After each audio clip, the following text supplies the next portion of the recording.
Hey, Addison, welcome to the show today. Before we started recording, you mentioned something you were doing in the past that was sucking you into the day to day and killing the growth. What was that? Yeah, is it allowing a culture of I'm waiting on Addison or I'm waiting on leadership to develop within the team? Yeah, that is a common problem that we hear a lot. So let's dig into that a little bit. Give me some more specifics on what were you doing that caused that, and how was it affecting the company's growth? Yeah, I think explaining to our team about like how do you see yourself in your role? Are you a W-2 employee, which is totally fine? That is like, hey, I clock in, I clock out. But sometimes with that comes a mindset to be like, hey, the business only grows and moves and strategic things only happen. Leadership or ownership or the founder steps in and actually does stuff. And it's kind of explaining to them like there's the W-2 mindset, there's a founder mindset, there's a partner mindset, and there's others amongst that. But like I'm inviting you into a partner mindset, right? Like there's a shared ownership of these things. Your name is next to this, just like my name is next to this. And if there's a confusion of somebody thinking we are tag teaming this, they're going to default to letting the leader make the final decision, which then means every decision. And I said, no, like you're actually on this too. And I need you to step in and push this boulder, Yeah, move this thing forward, even when I'm not present. You will not fair. be punished for mistakes. Yeah, Make mistakes. I want you to make mistakes. It's easier to clean up and refine from that position than it is trying to be perfect and not take yeah. action. So before you addressed it, when it was still everything was waiting on you, how was that affecting the growth of the company? But yeah, I mean, it would deteriorate my ability to enjoy the company because every time we would sit down in a meeting, I would be like, "Wait, why isn't this done yet? Why didn't we close this loop? Why didn't we finish this?" Yeah, "Oh, well, I need you to do that." Well, let's reframe it. Could you have done that? yeah, Right? And yeah, so we use the terminology a lot of like highest and best. Like, are you in your highest and best? And it's like my highest and best is not micromanaging your work.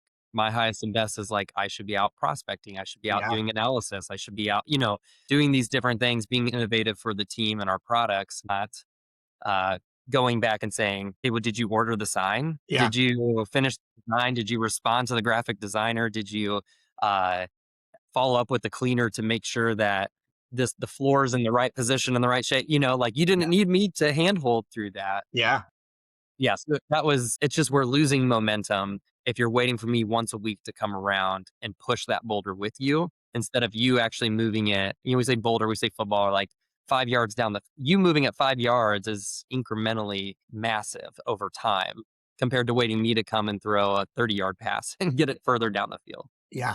So in that messy middle moment, what did you realize had to change, and what'd you start doing differently? Yeah, I think through some mentors and talking with them, they said, like, you're talking about autonomy, you're talking about leadership, you're talking about ownership for these people to do that. And he's like, I think you're too quick to give that and use that language with them. Instead, they need guardrails and they need direction and they need very clear objectives. So you have to bring clarity to them, state that, and then let them crush it when it's their turn, right? To do these things rather than just, hey, I trust you, go do this. Yeah, Some people have to build that over time. And yeah, just walking through that sequence, explaining to them, this is the mindset I'm inviting you into. Here's where I'm going to hold you more accountable, in some of these things. And like, I'm actually going to take a little bit of a step back from growing the business to be investing in the business, right? And invest in the people.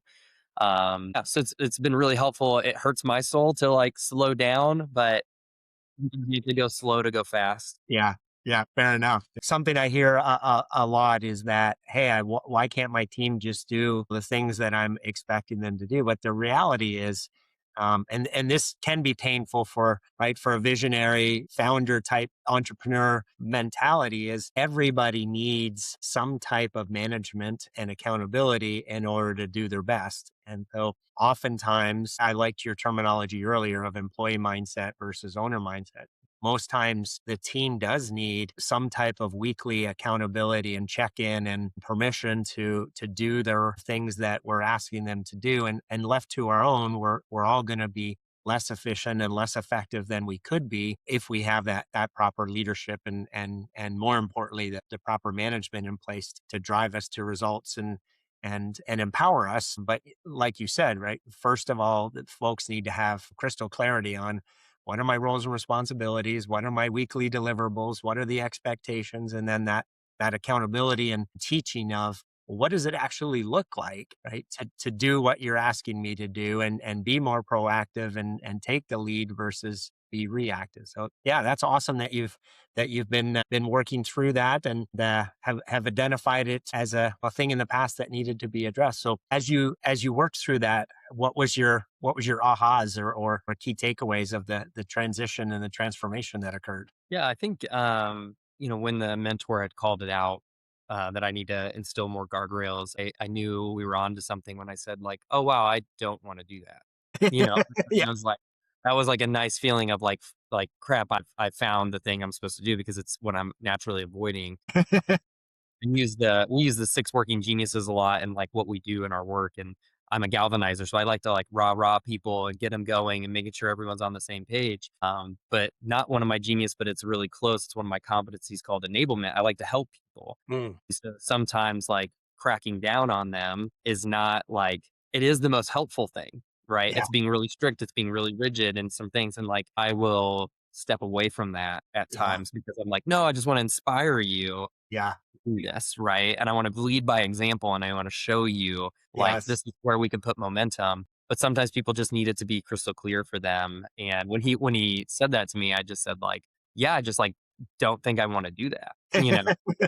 Okay, should I start considering like hiring somebody to come into the company whose job is this? Because like if I now we're not at a position where that makes any sense to do because there's not that big of a team. So it's like I should be doing this for Sure, people. yeah, I need to step up. But like now it's a bigger goal to be like, okay, what does that future person look like? Who is the right team motivator, accountability person, more COO type that comes in and actually manages and develops so that I can fully sit in the CEO seat. yeah, fair enough, yeah. The management role typically, as you just described, gets skipped. As motivating and inspiring people is, it's a lot more fun, right? And for folks like yourself, it's a lot more natural to inspire and motivate people who don't have the clarity on expectations. We create a little bit of chaos. So yeah, the slowing down to speed up makes a ton of sense of going back and putting that management perspective in place and the trackers or the accountability or the clarity on expectations and making sure that folks are stepping up and growing into their roles. Super important. Yeah, yeah, absolutely. And I wonder too, I've seen a lot of other people grow who are like myself, grow a company that almost lives in opposition of them to Mm, counter them.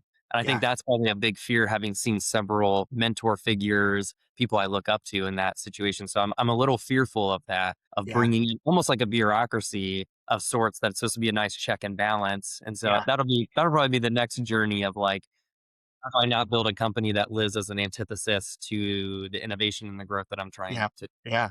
Yeah, for sure. Yeah. And typically, what happens with businesses as they're growing is the company or the business has outgrown the structure, right? And the owner's capacity. And so all of these things that you're sharing, right, become super important to figure out because it's no longer possible to just lead from right? The visionary, rah motivation standpoint, the structures and the disciplines do need to come, but they can come in a way that aligns to your culture, right, and your values and beliefs, but still super critical in order to be able to take a business beyond a certain level. So, Addison, tell us what's the name of your company and what do you guys do? Yeah, so my company is called Prevenient. It's like convenient, but pre instead of con.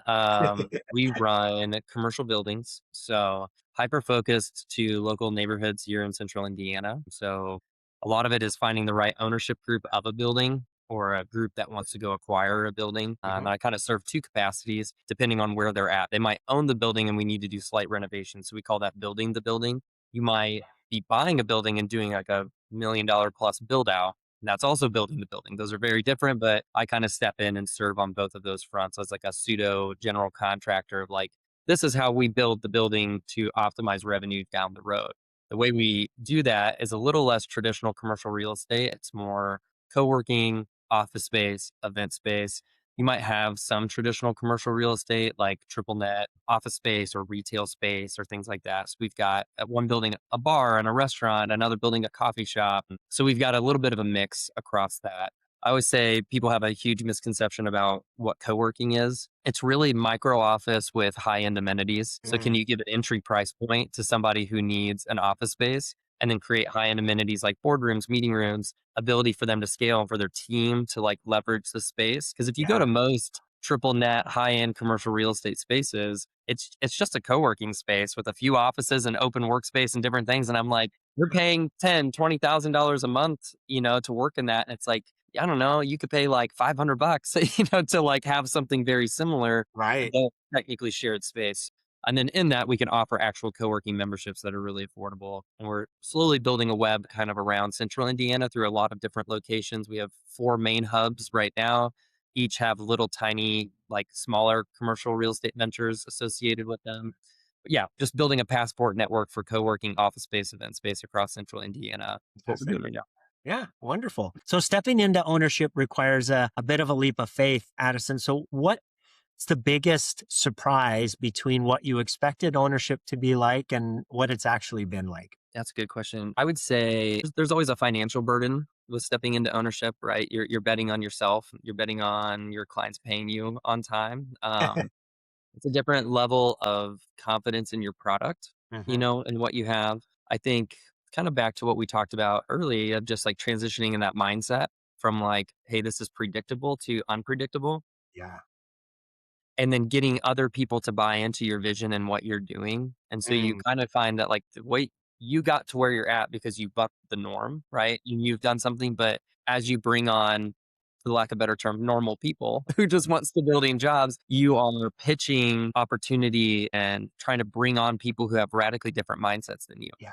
And it's Yeah. like speaking a different language where I had to reach out to people and say, like, hey, like, I don't even know. It's like, would somebody say yes? Like, I would never in my right mind say yes to this, but, like, I know a lot of and then people are like, "Yeah, it's a great opportunity, great job, great pay, great upside," and I'm Yeah. like, "Okay," like, so it's Yeah. the first time that you can't trust your own gut on Mm, some stuff, and I think that was the shift in ownership to building a team and different things like that is like, wow, like, I'm usually always right, in what I'm doing. That's why I made this call, and now I'm dealing with things that are outside of my scope because there's too many things. So I need to build the right people and the right trusted sources. Not everyone can act like me, be like me, look like me, right. to do this right. And so I think that was probably that's been the most jarring thing. And trying to like, I would say I don't live in have a work life balance. I probably don't believe in a work life balance. Like you're always out of balance. You're focusing on something more than something else. Trying to impose that to my team and just say, like, I want you to have a balance. But they're like, well, you clearly don't have a balance. And I'm like, well,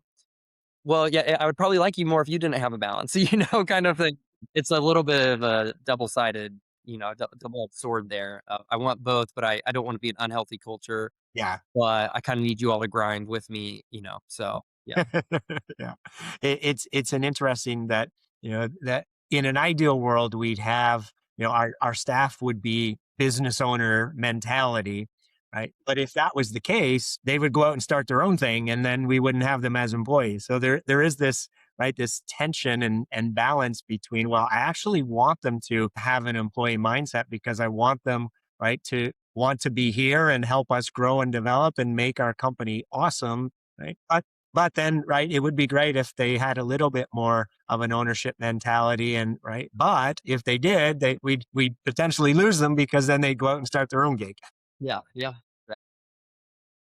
So before the show, you shared that being the best salesperson is the thing currently that keeps pulling you back into the day to day. So give us some context there, Addison. What's happening? Yeah, and it's funny sometimes when you say like the best salesperson, it's like, oh, I'm just like better at doing this. It's like, well, I've got like a 6-year head start on Yeah, anybody that's hiring, right? So like yeah, in 6 years, like I bet they'd be really good too. And so I've realized that a lot of what I do in sales is organic.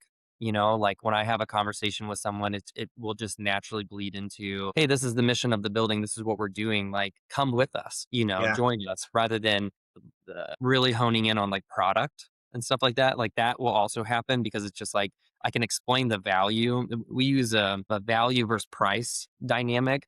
The price is irrelevant of what you charge somebody as long as the value is there. right. Yeah, And so like being able to understand what do they actually need, what do they actually find valuable, and communicating that, like that is natural for me. Like, by the end of it, like, you would feel stupid to say no to, like, what we offer. But, like, teaching that is really hard. And teaching that to people who have very different work styles, very different sales styles. My three main employees right now, I mean, working genius wise, they don't have any overlap at all. One's very ideation based, one's very discerning, and the other is all implementation. So, like, I'm just realizing like I can be airdropped in and close a deal very quickly, right? But like we can't scale if that's happening. Yeah, I right. Yeah. need them to find their voice. I need them to follow a consistent, systematic sales process as well that doesn't feel cheesy, doesn't feel salesy. And each of them are really different. So it's going to look differently. So using the same measurements to gauge them all probably is not going to work, you know? So we're looking now at to what would be some hyper focused sales training on things like that that we might offer to them that's outside Right. of me, you know, Yeah. in addition to like me getting training of like how do I coach salespeople better, Cool. you know, as well through that. Because anyway, yeah, you can't grow if like you're consistently the best salesperson. Yeah. You know, Right. it's not possible.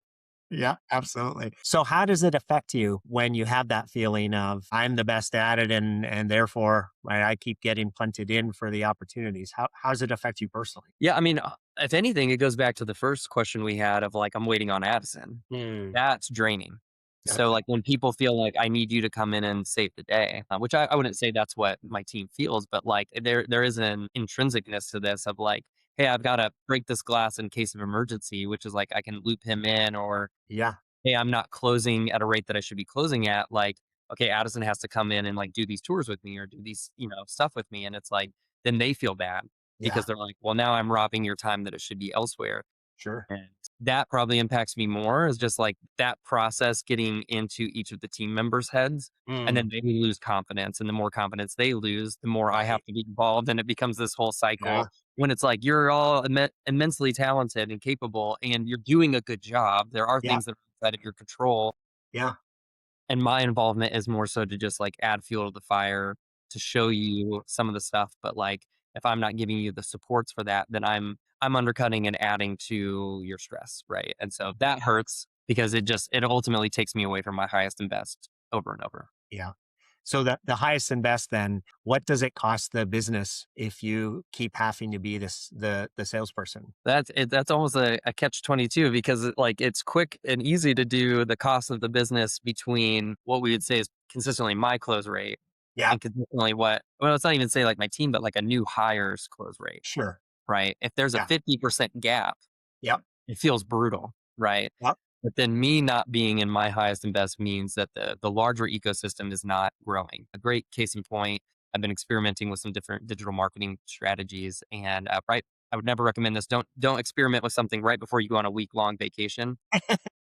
I did some stuff with Facebook and I was like, yeah, I'm going to try this, this, and this. I did two strategies and I saw, I was like, oh, this thing's like taken off like right before we left. I came back and a post had 800 likes, 90 reshares. It resulted in 30 direct inquiries. People are like, you're not responding, all these things. And then there was like simultaneously a different thing I tried that resulted in 1,000 clicks that people did. And then that resulted in another 20 inquiries, which is like not normal to get 50 office inquiries in 10 Yeah. days. Yeah. And I was just like, wow, like that was an hour of my time Yeah. experimenting led to 50 opportunities. And it's Yeah. still having a residual, like it's still coming, like more things are coming from it. Sure. And I'm like, oh, I should be spending a lot of my time bottling that up and figuring out like, what did I do? And how do I Sounds train my like you need to take more vacations. I know exactly. Anyway, that is what it's costing us is like that influx can have versus me playing in a role and closing, say, one office that's $800 a month. If I Right. get 50 at bats that range from $99 a month to $2,000 a month, I mean, it's insurmountable, right? Yeah. Fair Let enough. alone not prospecting new buildings that then, as we keep adding to the ecosystem, we have results that are showing it's leading to more closings when we say, hey, you have a membership here, you have an office here, you also get access to 5 other locations around the city for Yeah. nothing. Right. That's a huge selling point to, like, Yeah. increase close rate. We're not get and those things take a year or 2 to make happen. Sure. Yeah. So it sounds like you said it earlier. Sounds like it's another example of the slow down to speed up, right? Slow down to train and set the team up for success so that they can grow into a close rate that's similar to yours so that you're freed up to be able to do all these other significantly bigger things for the growth of the business. Is that fair? Yeah, yep, absolutely, and just as every business owner knows, like, managing cash flow, you know, Yeah. because Yep. Man, when you're helping a building launch, this is the most financially strapped they're going to be for the next 10 years is trying to like start like we're starting businesses. Every time we Right. launch a building, we're starting from the ground up. They might have a construction loan. There's never been a single construction loan used that didn't get used all the way up and there was still more. Right. Yep. Uh, so sometimes that involves me fronting capital on the front end for to employ somebody to help out the client, Right. to give them a runway to get going. And so like if I'm not looking forward and doing those things, I either have to exchange like I have to take away a better offering to the client, Mm, which leads to a higher close rate. If I remove that offering, it leads to a lower close rate. And if I'm well resourced and our cash flow is really good, I can increase the offering to the client to make it more right. seamless, which then gets us more velocity, which then, as long as so it's this whole cyclical thing that if the close rates aren't there, Yeah.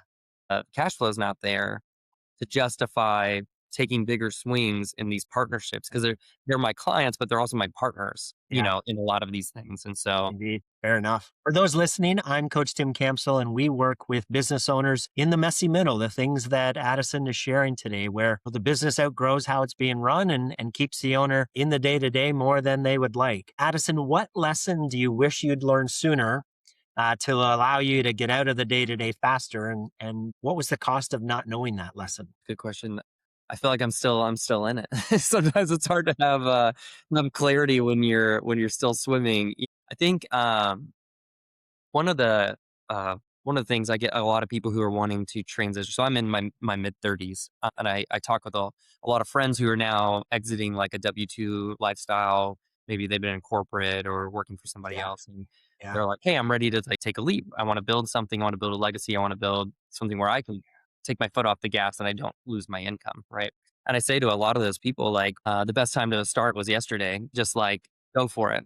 Get a product. Went to Olivet Nazarene University near Chicago, and annually we do a entrepreneur conference there. It's actually next week. So I speak there every single year, and this year my talk is find a product, make it awesome, get big fast. Right. So we spend a lot of time thinking like, what's my brand? What's my image? What is my voice? Like, how am I showing up? And like all these kind of nonsensical things. That's like, well, do you have a product? And do you master your product? Right. Right. And like, okay, now that you've got the product and somebody said yes to buying it, make it awesome. Like, Mm, just keep tinkering, tinkering, tinkering. How much more value can I add to this over and over and over? And then like get big fast. Like now go sell the crap out of it. mm, Go sell it everywhere. Like, and that's when it gets really exciting. It's like, man, you don't even need the domain. Don't even worry about it. Like buy a domain later. Just like get cash coming in, and then like everything gets simple after that. Like then you can start taking bigger swings when you have a product that the market has said they want from you, and yes. then like go pay for some packaging into a one pager, to make sure it looks really good, and then get an email text body and figure out who that target market is, and then like go pay an intern $100 a week, to go like scrub data for you, and then teach Chat GPT how to do that later. Yeah. It's just so much easier to make your decisions when there's income coming in than when you're Absolutely. trying to ideate on the front end. And I think I encounter that with so many people, and I'm guilty of that of like, oh, this needs to be perfect before I show the Mhm. world. The world doesn't. Yeah. The world that they're not even looking at it. David Ogilvy is famously quoted saying, "You advertise to a marching parade, not a standing army." You're gonna have to say the same thing 10 times before the person who might have looked at it 10 times actually reads it, Yeah. right? Fair And enough. so I think that's often what I'm finding with my team is I'm having to dispel is like, you care too much about what this looks like. No one else cares, And the minute I had made that shift, it's like, oh, I'm just like, I'm producing this stuff for eyes, for visibility, for impressions and traction, and like I would anything else in my business Yeah. instead of vanity and pride and my image. Yes. Yes. Yeah. Um, yeah, and I think a lot of people like the authenticity that is like, oh, they don't have it like it's not perfect. It's good. I can trust this person. It's getting better. And like, yeah, I wish I'd done that sooner, in the whole journey. So And to your point, the learning comes through the execution, not the upfront brainstorming and tweaking and adapting, right? Like get it out into some type of test, see what the response is, and then make adaptations and tweaks and changes then. Um, I remember when I launched this podcast a couple years back, I look at the first ones now and I cringe, but it was the same idea, right? You don't get better at something until you actually do it. And practicing on your own isn't the same thing as doing it live. Yeah, yeah. Yeah, my favorite is that we will come across we'll have a lawyer reach out at some point and be like, "Hey, we need multiple rooms for a mediation." And I mean, I'm sure everyone can predict this. Lawyers are willing to pay a lot of money. So it's like, I was like, that's really interesting. We booked them and I was like, that's like more dollar per hour than we normally like get for this. And so I like tell the team, I'm like, reach back out to that lawyer and find out like, how'd you find us? Where do you Yeah, typically go for mediation rooms and all these things? How can we right. rearrange our spaces to do this? And it's like, I would have never sat there and ideated up mediation Sure. room for small to medium sized lawyers, Yeah, right? yeah, That yeah, every fair. lawyer I talk to now, I ask that same question. I'm just like, hey, if you have to do a mediation, like, where do you go? How much do you pay? For this? And it's just like, yeah. Anyway, the market told me that's what it wanted. Okay, now how can I tailor my product Yeah, because it is a one for one and it's a room and we have yeah. bookable rooms. So how do I just give them the Right, bookable yeah, room? right.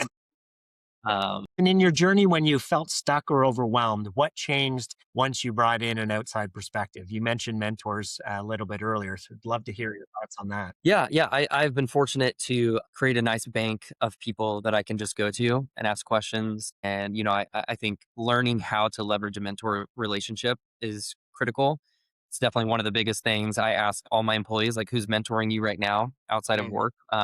Who can you go to for a different opinion? Doesn't mean they're always right, but it's going to be unique and they know you as an individual and they know you as a professional. Yeah. And so those are people, I have a monthly reoccurring meeting with 3 different people that I go through and I ask, and I've intentionally chosen each of them because they approach things very differently. I want to get their opinion on stuff. So I approach them and I say, here's how I'm doing everything. Tell me what's wrong with this. There's a great quote that's like the great ones know more and the great ones want to know what they're not doing well. Right. They want that feedback. And so it's like, I don't come to you asking me to like hype me up. Right. Tell me what I'm doing wrong. And these people are, you know, 10, 20, 30 years older than me. Mhm. And I was like, you've seen 100 of me Yeah. come through, right?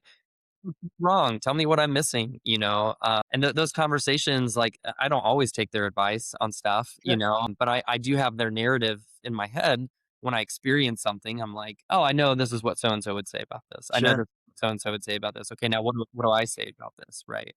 And it's just trying to not lean solely on yourself, Mhm. having people in your corner that can Yeah. tell you hard things is like really, really important. And I think we're also kind of fragile as like small businesses and early stage entrepreneurs that like, hey, I know I'm a imposter. Some like you're just Yeah. faking it some days, right? Yeah. Like it actually gets rid of that imposter syndrome when you let somebody in to say like, yeah, you totally don't have that figured out. Like I wouldn't pay for that. That doesn't make any sense what you're saying or doing. Right, yeah. Oh, okay, good. Like it's not just in my head. Like, okay, well, how And I think there's a lot of people out there that are scared to get that accountability. And it's there's another great line that says, mentors compress decades into days. Take what they even biographies are great for this. Like yeah. take somebody's 70-year career, life, whatever, and like they're going to distill it into 300 pages for you. Like tell me find value in that, right? So you should learn from people that you admire and look for. And a lot of those people want to give back. They want to be involved. Yes. A lot of them will do it for free, just to see you grow. And I think like just going and asking very bluntly in a conversation, like, I want you to mentor me, right? Will you mentor me? And I've had many younger guys ask me, and I said, 100% would love to, but it's on you to reach out to me to make this happen. Out of the last 5 people who did that, only one of them has done it because I'm not going to pound you down to like invest in Yes. you, Correct, yeah. like, reach back out, like, that guy's gonna kill it. He's gonna go really, really far, and, like, the other guys are gonna be great, they're gonna be fine, but, like, you have to really be hungry for that and desire that, and there's a lot of people who wanna invest in that momentum. Yeah, love it. Our show is self-made as a myth because we know that no one gets there on their own. So, Addison, who are the 3 people that you wouldn't be, achieving the success that you have without them, and how'd they help you along the way? Number 1 is, my wife. So, everyone always asks, like, I do a lot of crazy things. My entire career has been massive jumps and leaps of faith. She is a complete rock. We joke, I'm a tsunami, and she's the wall that I can rage We have had multiple instances of working together when we were missionaries in South Africa, and we taught together. We even co-taught a class together, which was the funniest dynamic for those fourth graders ever. I will take her to the most rundown rental property before we buy it and say, "Hey, we're going to fix this up." And she's like, "All right, looks like we got a lot of work to do." Her superpower is like she is willing to ride out anything. Mm. So anyway, I credit so much to her of just constantly in my corner, being a fan, being a friend. I think professionally, Rex Fisher, he is my main mentor. We've been meeting once a month for the last like almost 6 years, which is wild to think. He's who got me into real estate. He's always who I bounced ideas off of. Prevenient, a lot of that was encouragement from him, seeing what I was doing at Refinery 46, one of the first buildings I took over. And now he and I are business partners on various ventures, which has been really cool to see. And then, I mean, lastly, like they don't contribute professionally to me in any way. If anything, they take, but as my 4 kids, so they're awesome. I mean, I can have the worst possible day, and I show up, and I am just like bombarded. I have 3 boys, and then a 6-month-old girl, and it's like, wow, you really do not care about answering that phone when you get home. It's yeah, none of it's. I say in every presentation that I do, I have a slide of my whole family, and I actually have a quote from Rex that says, "Sometimes they need to see that you'd be willing to burn it all down to know that they're the priority." Right. And it's like, I tell everybody about my business, about rentals, about whatever I do. Like, man, the minute my family needs me home, they need more of me. I would liquidate everything. I would sell it all because there is no future. There's no 10-year vision that doesn't involve them all being there and being a Yeah. critical function. So, like, the business is secondary. And the minute it isn't producing revenue that supports my family and helps my family, I'll just go get a job somewhere else. Yeah. Like there's no pride in this, like I believe in what I'm doing, but like at the end of the day, if I'm a crappy dad, there was no point, you know, in any of this. And so yeah, that's who I'd say. Sounds like you've been blessed with some incredible people in your journey. If they were all here today, Addison, what would you want to say to them? Yeah, thank you. I can't ever thank them enough. Yeah, I think, Katrina and Rex, I say it to them all the time, is just thank you for being in my corner. Entrepreneurship is incredibly lonely. There's a lot of people you feel like you can't confide in without it changing their perception or how you interact or anything like that. And so having people who I can come and just say, like, hey, I'm not okay right now. Yeah. Like, the last 3 months of the business for me, well, sorry, I guess there was a 3 month stint in the last 6 months that was like about as dark as it could possibly be, and to have people and just be like, hey, like they're like, you're not okay, like you're not living okay, like you're completely out of whack, like when is this going to stop, when is this going to change, how can I help you, where can I step in? And it's like you've got to be able to let people in who do that. And so yeah, I'm just like perpetually forever grateful to them. If my second oldest son was here, he'd just call me a poo head. So yeah, so we'd have some kind of exchange on that front.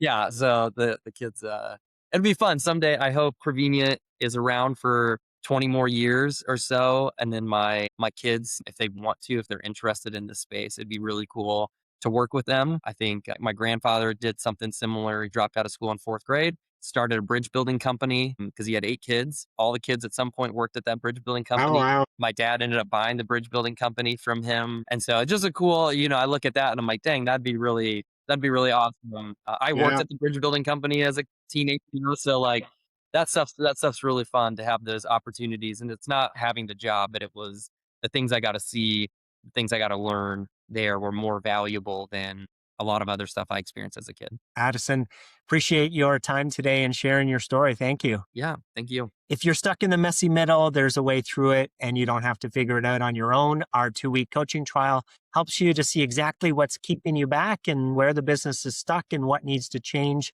The link is in the description. And if this conversation resonated, like it, comment on it, and subscribe so you don't miss our next episode. I'll see you all next time.